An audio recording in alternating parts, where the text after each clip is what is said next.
Hi guys, I'm talking to the instructors today, and what I'm talking about is your duty of care to your students. Now my style, GKR, is almost never ever going to allow a sensei to get in legal trouble from a student suing or a student raising an issue. You would have to be grossly negligent for GKR to step back and let you face the music on your own, and that's partially to do with the way our insurance is organised. That GKR would sooner just stand side by side with you and face the music for anything that happens. Nevertheless, for most of you, your insurance is what's known as a no-fault insurance, and that will mean that the insurance only kicks in the case of injuries if you are not found to be at fault. So the definition of fault can be quite a broad one, but your duty of care basically is that you take reasonable care to ensure the safety of your students. Now that will start when you turn up at the dojo. Whenever I turn up at my dojo, I just glance around straight away and make sure that the dojo is safe. There are benches in my dojo, and if the benches are kind of stacked haphazardly, I'll stack them properly. I'll give a quick scan of the floor. I'll make sure that there's nothing broken that the students can bash into. If there's once in a blue moon, because it's in a school, there'll be scaffold up when they work on lights or something, and if that's the case, I'll shepherd the students well away from that so that they can't injure themselves. And for the entire time the students are in the building, except if they go to the toilets or to the water fountain, I'll make sure they stay in my sight.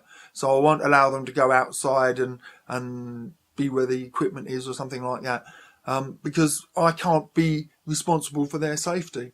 And likewise in your dojos, whether you use equipment or a matted area or whatever, you're going to want to take care. For example, it's quite common in matted dojos especially if you use those puzzle mats, that the keys on the puzzles become snapped off, and those holes in the puzzle mats where they link together can be a very easy place where toes can go in and break toes.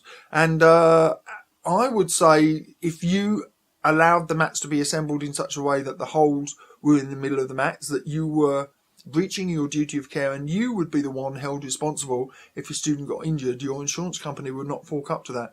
And a simple solution for that, of course, is simply to put the mats with the snapped off keys on the outside so that the holes don't really show, they're just around the edge of the mat.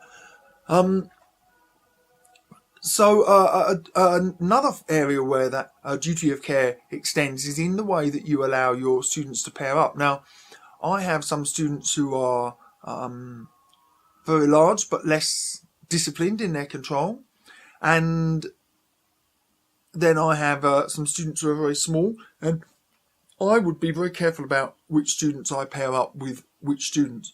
I might allow the larger ones to pair up with the small ones, but if I did that, I would ensure that they were being watched the entire time, and that their aggression and their speed and their control was being scrutinised by a fellow instructor the entire time they were paired up. And that's a good way for them to learn their control. But what I would not do is put a great big brute of a person with a little frail person or a child and then just turn my back and walk off and leave them.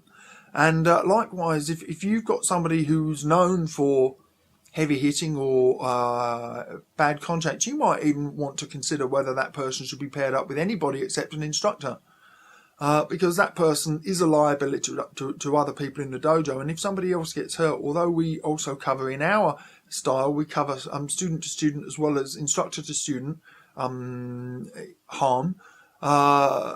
With many insurance policies, you need to get specific student to student insurance as well, and you might need to investigate whether or not your style has both student to student public liability and instructor to student insurance, because they're all different and they may not be covered by your insurance policy.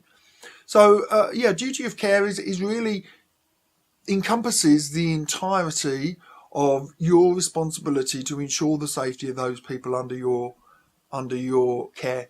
And I just really want you to be aware that you need to take that responsibility seriously. You take care, guys.